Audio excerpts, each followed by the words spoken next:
Welcome to Kicking It Local, the podcast all about the football community in South Australia. I'm your host, Johnny Kecko. And get your club ready for next season right now with Macron Sports Hub Adelaide, who are ready to provide your club with all your teamwear needs. For club inquiries or online shopping, head to macronstoreadelaide.com.au.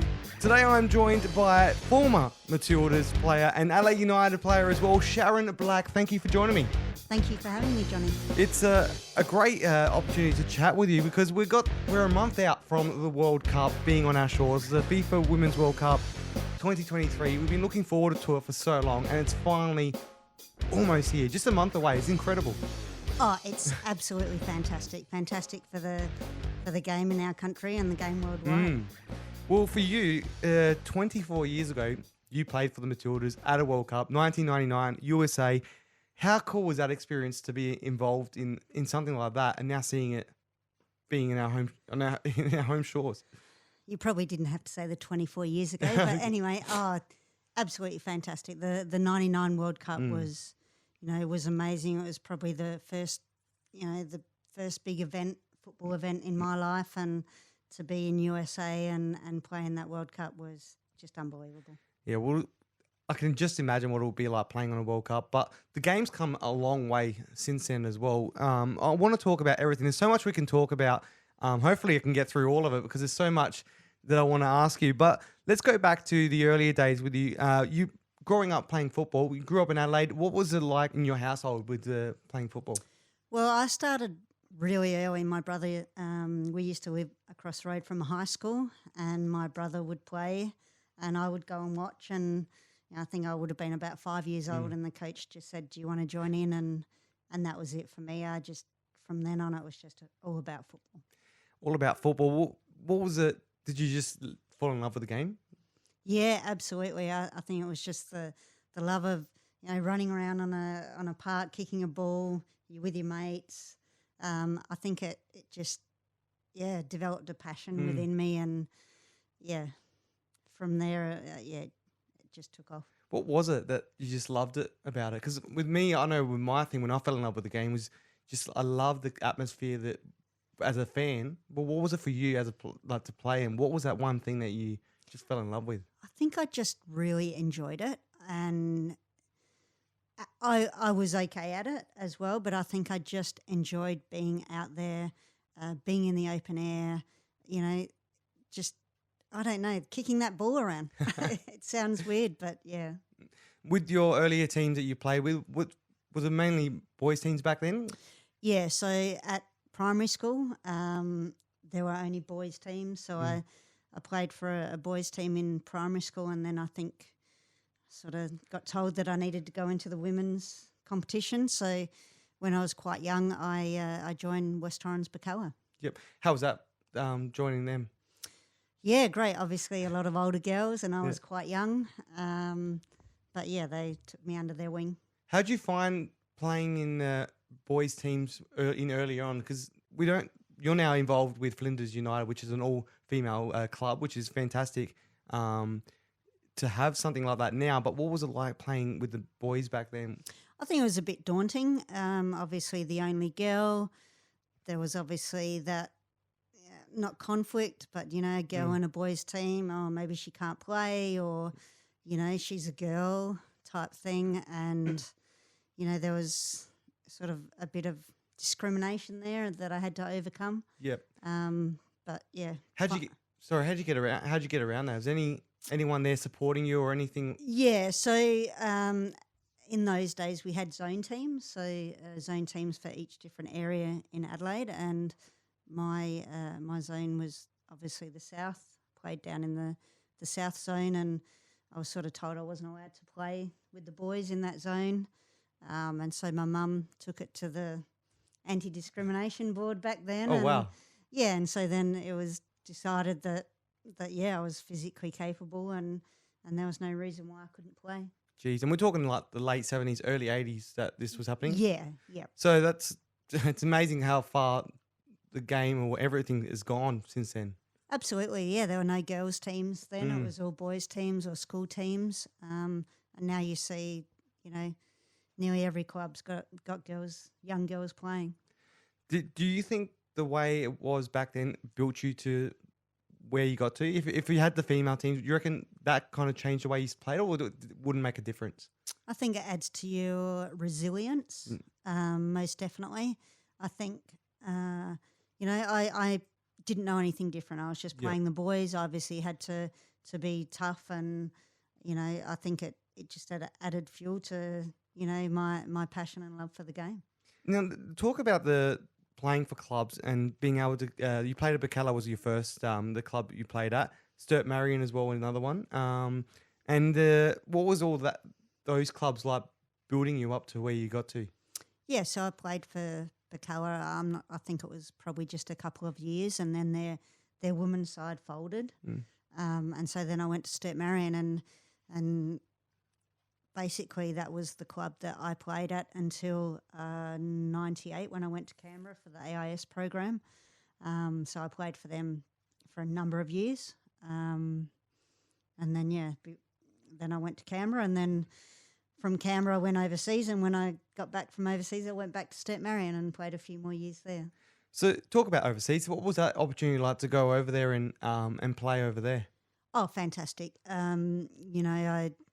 I got the opportunity, and it was just completely different environment. I remember I had my first training, and we were doing a crossing exercise, and I was out wide crossing, and one of the strikers for my club, Fortuna, was a Danish national team player, and at the end of training she came over to me. She said, your crossing's really, really good, and that's just your basic standard now. You've got to lift it up from there. And I was blown away. Was it an enjoyable experience for you to be playing over there? Oh, absolutely. The Danish people are just the most beautiful people on earth. They will take you in if you try and embrace their culture. How'd you find the culture? Was it easy to fit in there? Because some countries you go to, it's hard to find. Find your feet. I think for me it was fairly easy. We trained 4 times a week and played on a weekend, so there was a lot of time together. But the girls were hard but fair, and I tried to start to learn the language quite early on, and I think they appreciated that. So I tried to. Yeah, do you still know a little bit of the language, or I do. Yeah, you do. Yeah. Can you give us a couple of words or not? Hi, Maday. Hello. Hi, how are you? Bit Nauna, my name is. Yes. Whilst I was there, I was fortunate enough to work for Fortuna. Yoring had a youth soccer tournament that they ran every year, and it was the second largest tournament in the world. And it was just over a week period, and I managed to get a job in the office there, and I had to communicate with people in Norway and Sweden and Denmark, so I got a good grasp of the language. Was it daunting to try and learn something like that at the start? Yeah, totally different language, different sounds, and different letters, which I still can't say, and the Danish people always made fun of me because I just, no matter how hard I tried, I couldn't get those sounds right. Well, even the club name itself, Fortuna Yoring as well, it's HJORRING. Yeah. So it looks daunting when you look at it, but it's actually not that hard to pronounce. No, it's Yoring in an O with a stripe through the middle there, and they pronounce that differently in different words. Were you by yourself when you went over to Denmark? Was it? Or no, one of the other national team players actually played in Denmark. So from 98 to 2000, I managed to get a scholarship at the Institute, and there was another player who lived in Denmark who came over occasionally to train with us, and then it was her suggestion that maybe I'd head over there and try my luck. How do you find the challenge from playing from Australia, then going over there and learning to play in Denmark? I wish I'd done it earlier. Yeah? Yeah, absolutely. I think technically and tactically very, very good. And the team and the players that I played with, there was a few national team players. Europe players are tough. European players are tough. They play tough. They play quick. They're very, very technical because they start at a very young age. Um, and yeah, and I think I became probably 20% of a better player whilst I was there, and I wish I'd gone there much earlier. Well, you didn't come back empty-handed though, because you won the Danish League Championship medal. You got a Danish Cup winners medal as well, and also a UEFA Women's Cup runners-up medal as well back in 2002-03 season. So you didn't come back empty-handed when you did return back to Australia. No, absolutely not. And I think that's sort of attributed to, the quality of player that I played with. And obviously the opportunity to play in the first UEFA Women's Cup was just phenomenal. It was just such an amazing experience, and, you just become so proud of everyone. Well, you talk about that. You played in that there, but now looking at how the women's game and competitions like that have progressed since that time, how does it make you feel to be able to watch big tournaments like that now being? Oh, absolutely. Fantastic that there's all these opportunities. I think it's, football in the last 20 years has just evolved so much, not just in Australia, but also worldwide. It definitely has. Well, now let's talk about your national appearances. 61 appearances for the Matildas. How was that to get the first call up and playing for your national team? Oh, immensely proud, to be selected. Also being from South Australia, which was, relatively small state, probably didn't have the depth of teams and players, and to get the call up and then, travel interstate and train, it was quite daunting really, not knowing anyone. But then obviously you get there and your love of the game just wins through. Putting on that green and gold jersey, what's that feeling like when you put that on and go out there representing your country? Oh, and I was thinking about this today. Every time you put that jersey on, you just feel so proud. You stand there, the national anthem plays out, but you know that you're representing your country and yeah, it's just, you can't describe the feeling. Do you still have that first jersey you wore back then, or? Well, that's back then. In those days, we had to give jerseys back. Give them back, yeah. Yeah, there was no personal issue. It was a kit that just went whenever we travelled around. That was, in those days it was more, we had to contribute to travel. So anything that we could do to keep down costs. And one of those things included giving all the kit and stuff back. Wonder where they are these days, if they've still got them around or someone's got their hands on them. Yeah, who knows? Who knows? But talking about that as well, back then too, you see the Matildas now, you see Sam Kerr on the side of a bus, you see her in shopping malls, some of these girls are in ads for big brands around the world. Yep. But talking about what you guys had to go through back then, what was some of the things like to get funding to go and play on these tournaments? What were some of the things you had to do to go and be a part of these big tournaments? Yeah, well, thankfully for me, the World Cup in 99 and the Olympics, obviously everything was paid for. Prior to that, there were times where obviously you had to contribute money to go away. Jobs sometimes were hard to come by because you were getting time off. But obviously the national team wasn't really recognised then. So you're like, I'm going away to a soccer tournament. And they're like, okay, you're sort of going away on a social holiday type thing. So, yeah, vastly, vastly different. Would have been difficult as well for yourself to be able to to put time away from work to go and focus on this, even though we know how big it is now, to play for the national team. But back then, obviously, very different. Oh, absolutely. And I went away with the schoolgirls team in, I think it was 89, 90, something similar to that. And I remember my mum and I were eating 2-minute noodles just to try and save the money to get away, which is fine. But also with the national team, yeah, you're sort of working to try and fund your next trip, basically. Well, you think about it.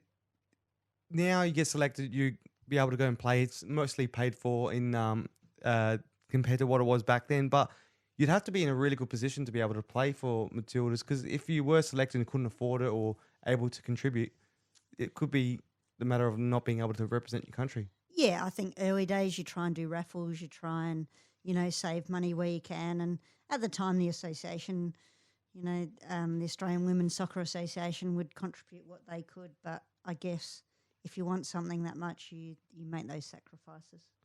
The being able to go and play there. Now let's talk about the World Cup. 1999. I was only just put in comparison. I was only 5 years old then, so I don't really remember it too well. But you went over and played in the US. In your team, in your group was China, Sweden, and Ghana.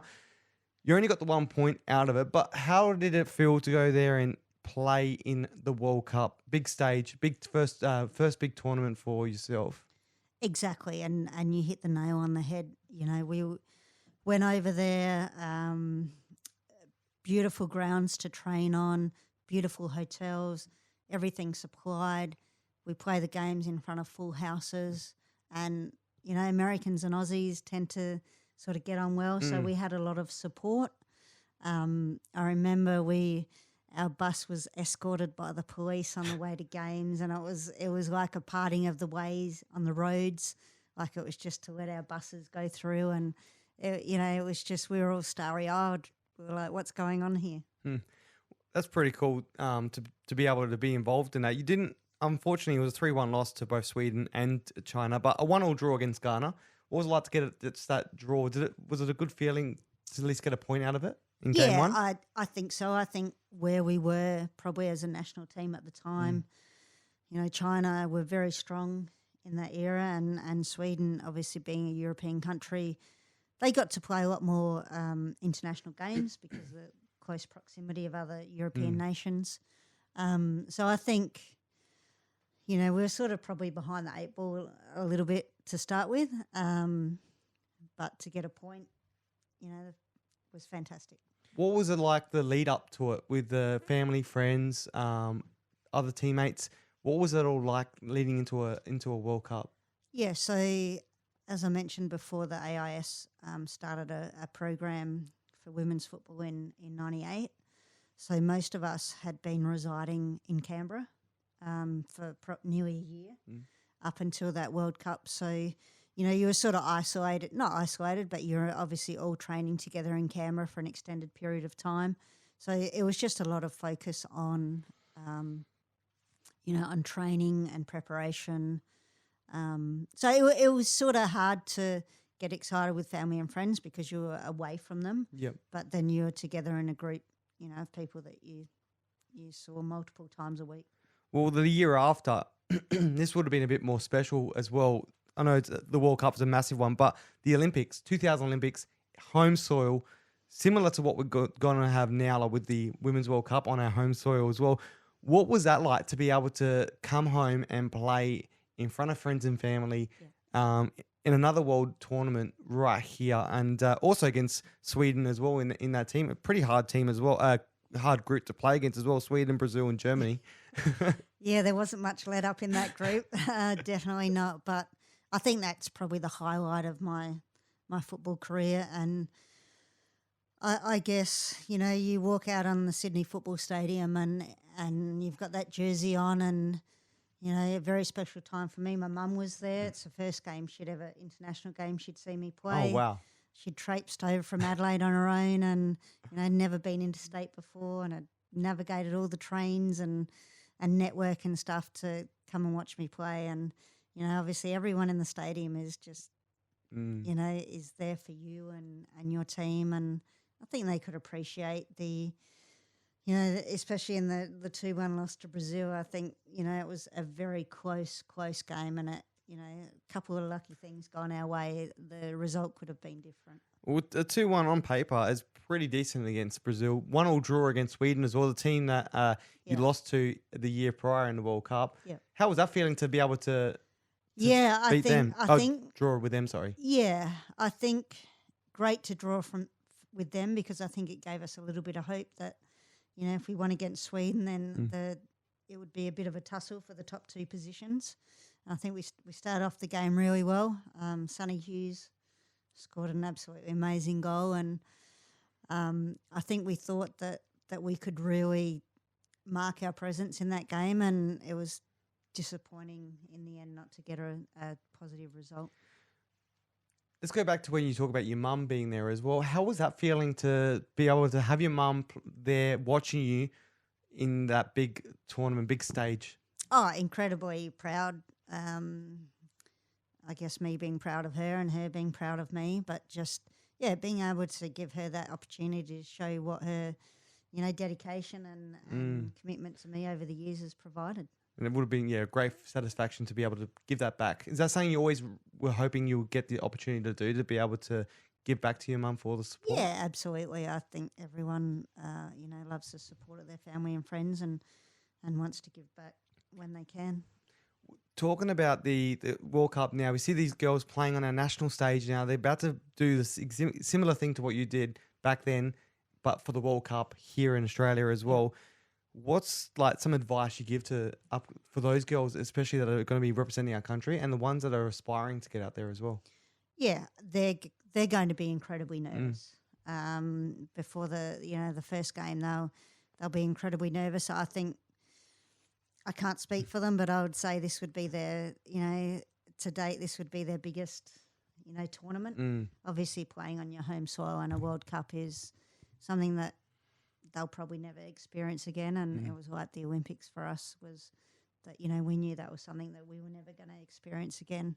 So I think just the advice is just trust your processes, um, but take in the environment because the crowd can give you that extra 10, 15%. When you're getting tired or, can't make that run back, just, really live in that moment, I think.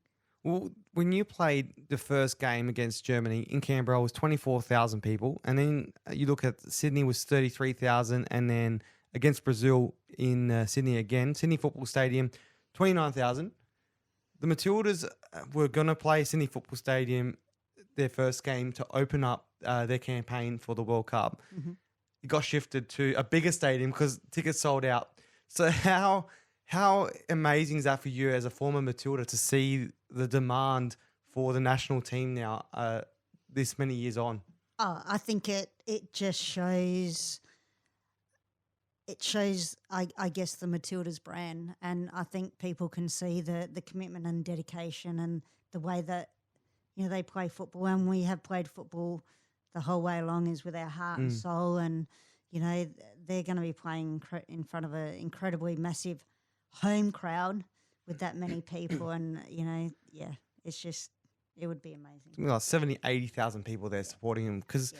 Sydney Football Stadium back then, 29,000. That's pretty decent for a national team back in 20 years ago, especially with all the other things that were going on at around the same time, all the other games and everything. But here to be able to shift it from a stadium that would have had about 40,000, 50,000, I think it holds in Sydney, to a bigger stadium is incredible. Oh, it's unbelievable. It's unbelievable the support. But I think it's I think Football Australia should take some credit there. They've identified that people started to love the Mm. Matildas, and there's been a lot more funding and support. I guess outside of the football, and I think people, yeah, have been given the opportunity. They've played a lot of home games now to come and see them and go, wow, we love this team. It's I love seeing it where it's come from, especially in the last like 10, 15 years. It's just grown a lot. I mentioned this to Adrian Sandtrack, a former Matildas coach as well. He about where I went shopping for Easter and seeing Easter eggs that are branded with Matildas, with Sam Kerr on the front of it, and there's no like alongside AFL and NRL branded ones, and there's no sign of Socceroos and that and or A League clubs. It's incredible to see the branding for the Matildas is it's massive compared to what the game. It's growing faster than the rest of the game, I think, as well.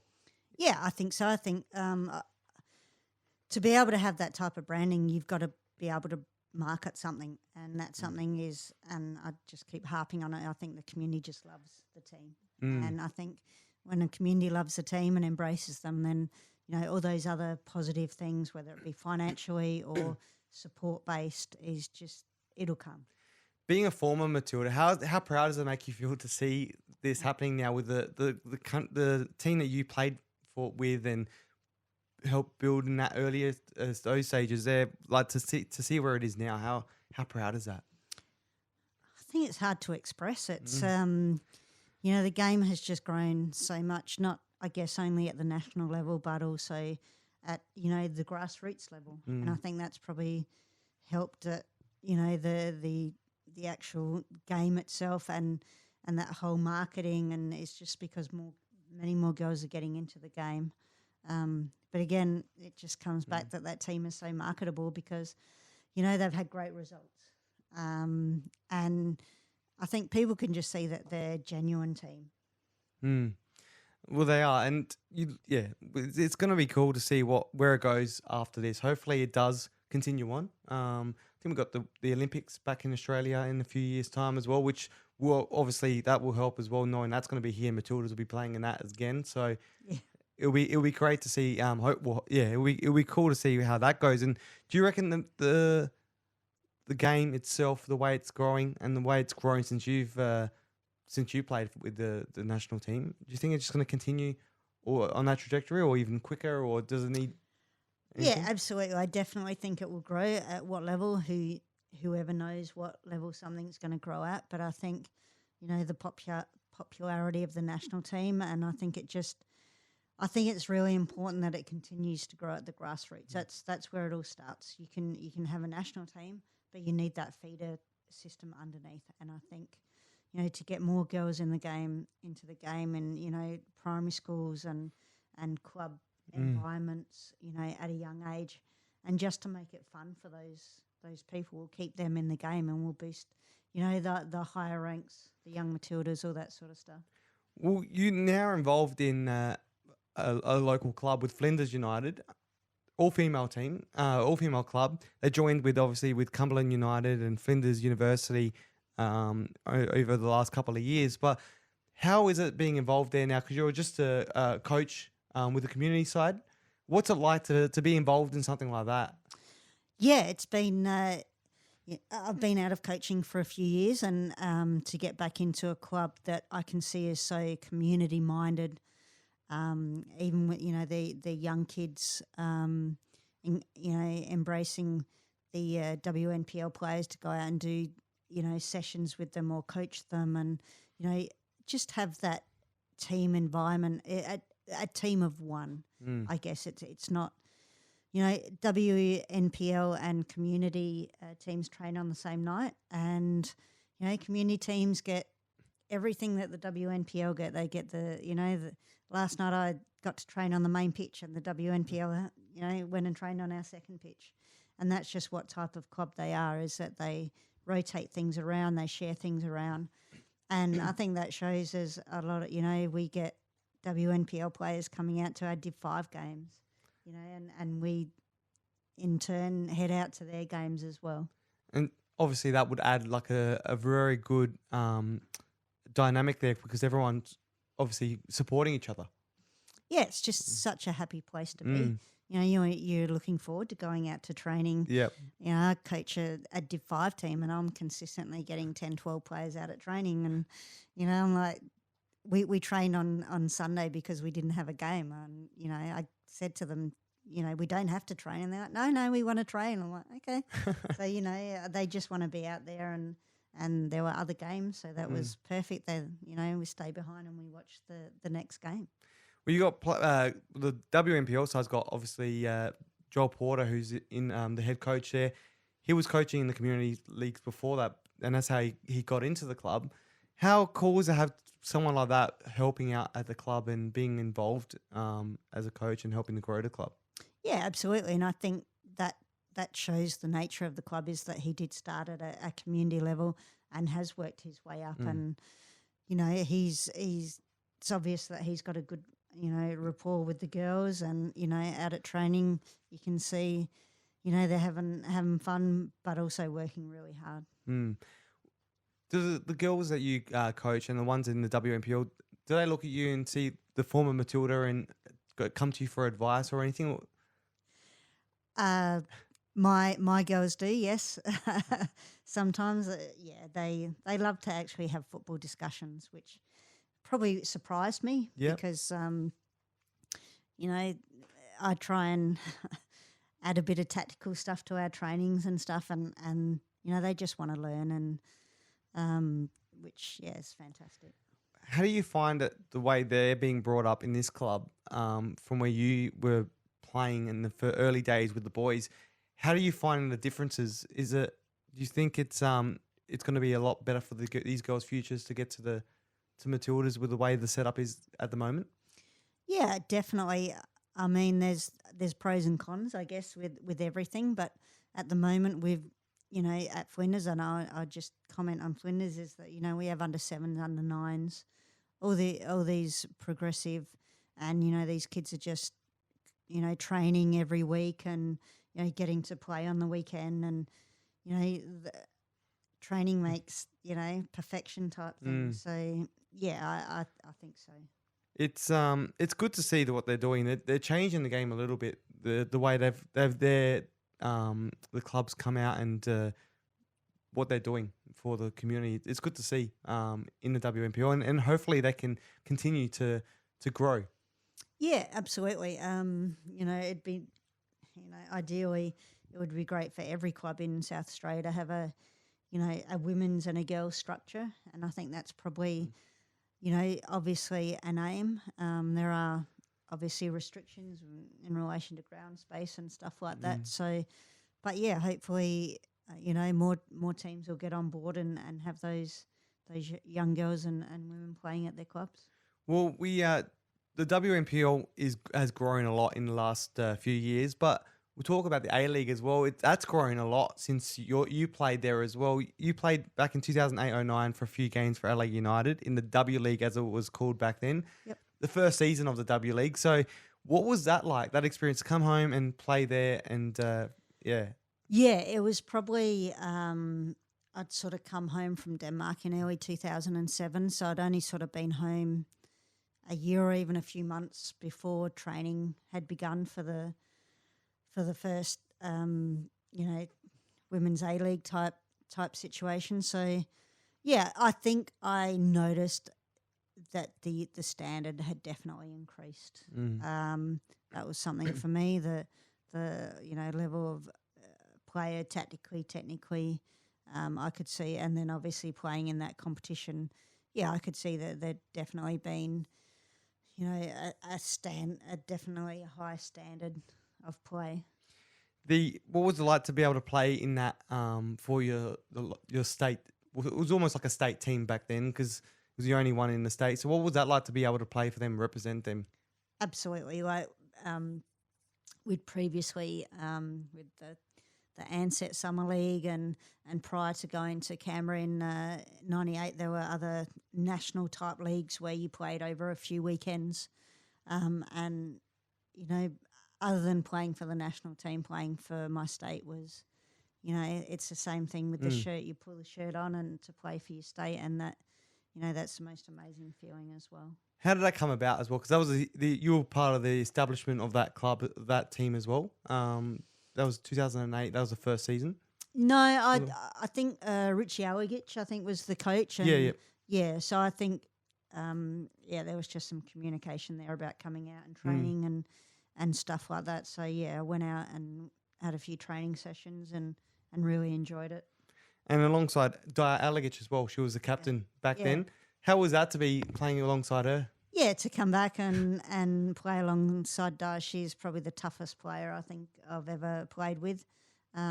Just she's fearless. And, she could be on one leg, but she'd still be giving 150%. Just something in that family, isn't it? The Allegich family. They've produced so many great footballers they still are, even with Ethan Allegich as well. Yeah, absolutely. The tradition's continuing. But Di's done so much for the local game as well, being recognised recently as well. How cool is that to have these players like Di Allegich and involved in our game and done so much for the game? I think it's imperative. I think, there were hard times like we speak about when we go and we play overseas and we have to contribute to costs and stuff like that. But at the end of the day, you've been afforded the the prize of being able to play for your country. So I think there's just that wanting to give back because you've actually gained so much.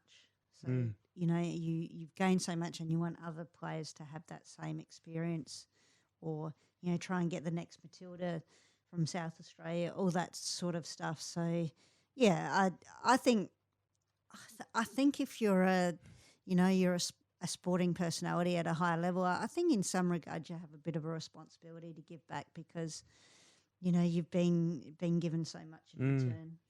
Well, how proud does it make you feel now looking at the squad that's going to be playing in the World Cup and seeing Alex Chidiac and Charlie Grant being selected for the extended squad for the World Cup? How's that make you feel to see that? Yeah, absolutely fantastic. I highly rate Alex Chidiac as a player. I love her individual skills. Um, Charlie Grant, definitely have a soft spot for Charlie. I coached her for a Mm. couple of years when she was much younger, and she exudes exactly the same qualities now as what she exuded in that squad when I was coaching her. Do you still keep in touch with her I often? saw her a couple of months ago when she was back in Adelaide, and as I say, exactly the same kid. How proud of you were you when you saw her score that goal, her first goal for the Matildas? Ah, incredibly proud for her, but it goes to show her determination and the way that she plays football, Mm. and I know that you never want a player to have an injury, Mm. and now that Ellie Carpenter's back is an absolutely fantastic thing. But I think Charlie got her opportunity then, and she grabbed it with both hands. Mm.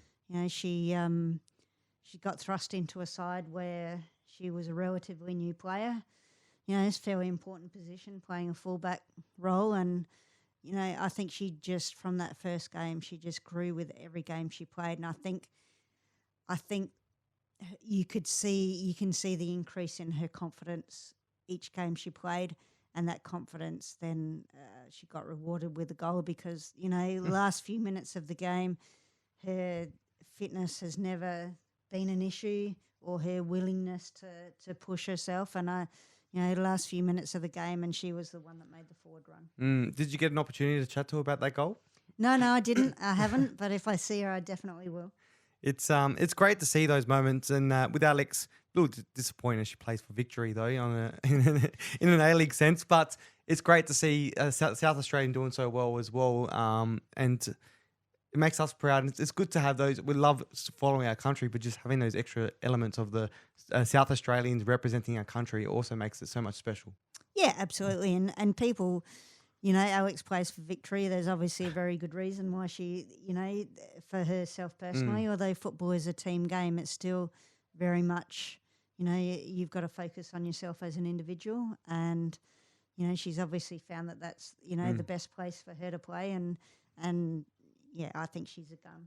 Yeah, definitely. Well, they're great clubs to play for, even though I hate saying that. But it has helped her get to where she is. But it's awesome. It's amazing to see what the where the games come from and where it's getting to. It's not even. It's going to keep growing, hopefully, and it's going to just keep. It's amazing to see how far the women's game's progressed as well. It is, and it's hard to describe. I think everyone just says it's amazing, it's fantastic, and it is. And yeah, I think, as I said, some positive results, some good marketing, some games being played in Australia. I think they're all things that have contributed to women's football, where it is now. It's a big mark as well to have that first game here in Australia. You'll be there watching the Matildas Yeah, for game one. absolutely. Yep. How special is that going to be there as well? Not just to see this and talk about, it's coming here to Australia, but to actually be there with some former teammates as well. What was that moment going to feel like? What are you expecting? Are you excited? Oh, I think my hairs on my arms will be standing on end. There'll probably be a tear or two, I reckon. Just looking at those players and being a part of that. You're a part of the Matildas family, and that's a very proud thing for me. It's only a month away. It's incredible to think about how quickly it's coming now. Yeah, I remember we had a function at Government House, and that was 125 days.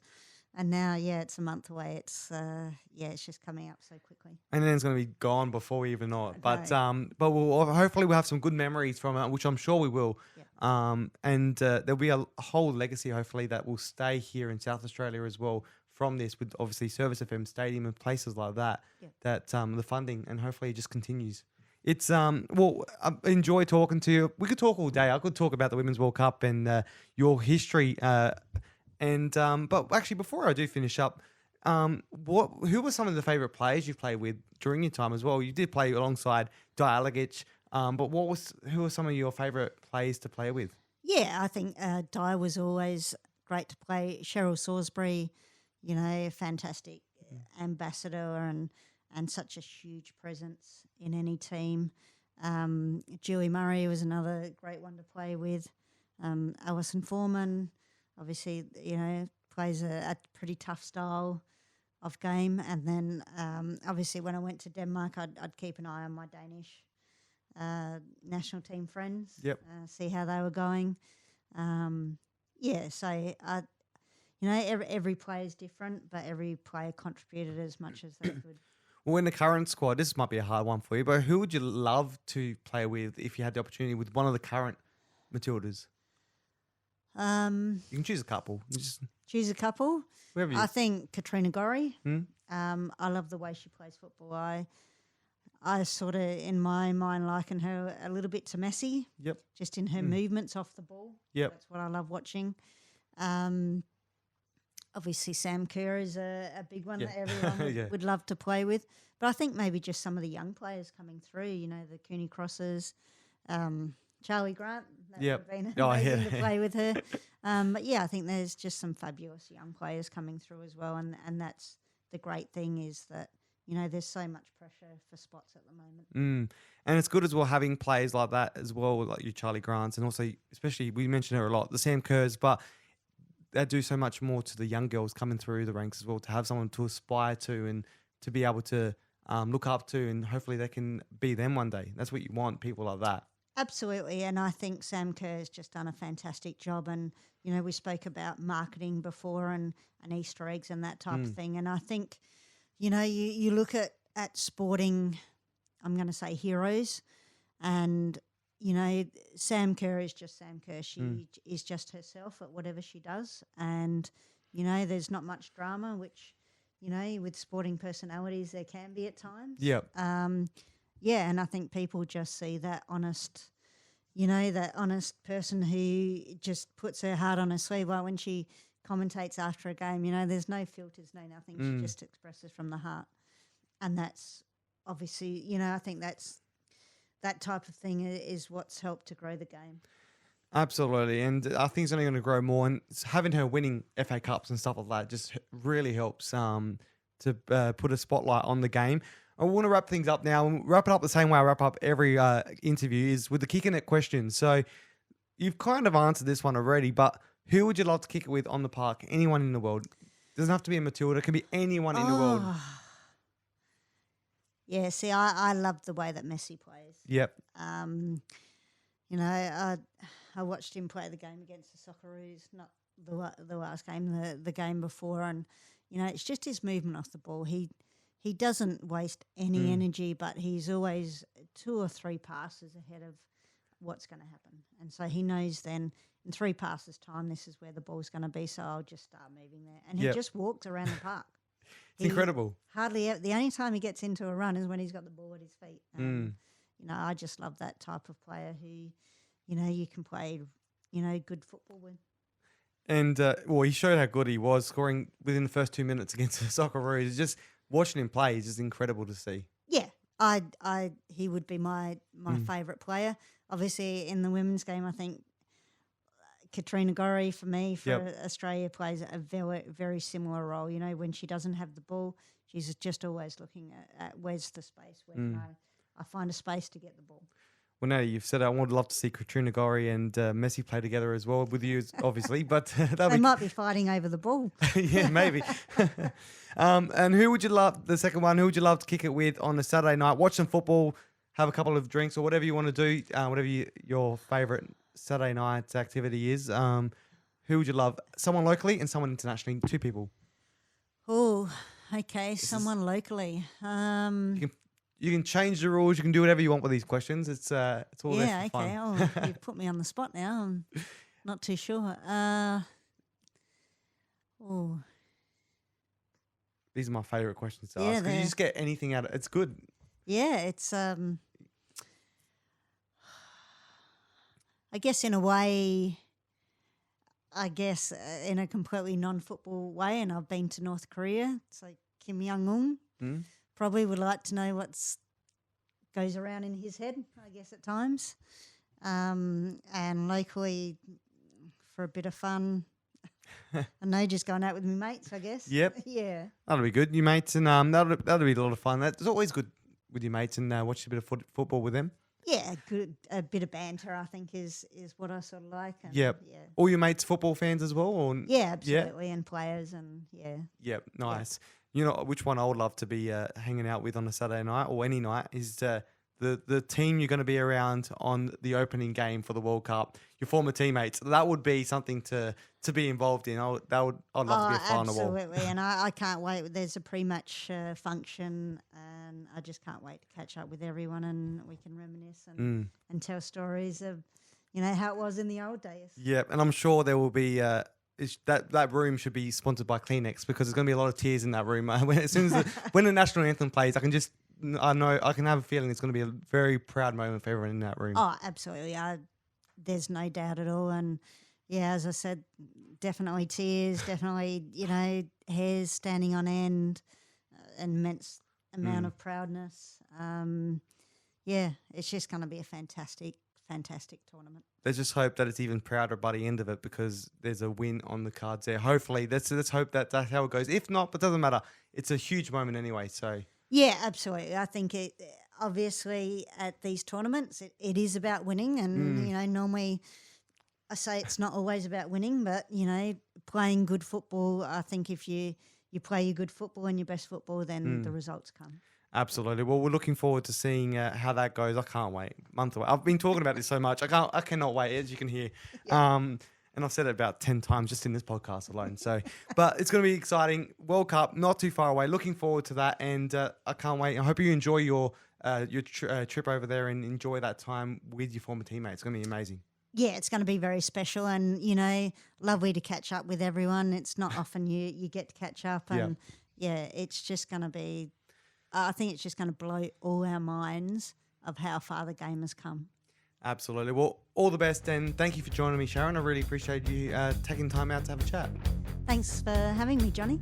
Former Matildas and LA United women's player and also current community coach at Flinders United, Sharon Black. Make sure you subscribe to Kicking It Local wherever you get your podcasts so you can get a taste of the SA football community. Plus, follow at Kicking It Local SA on Instagram and Twitter so you don't miss any of the action. See you soon.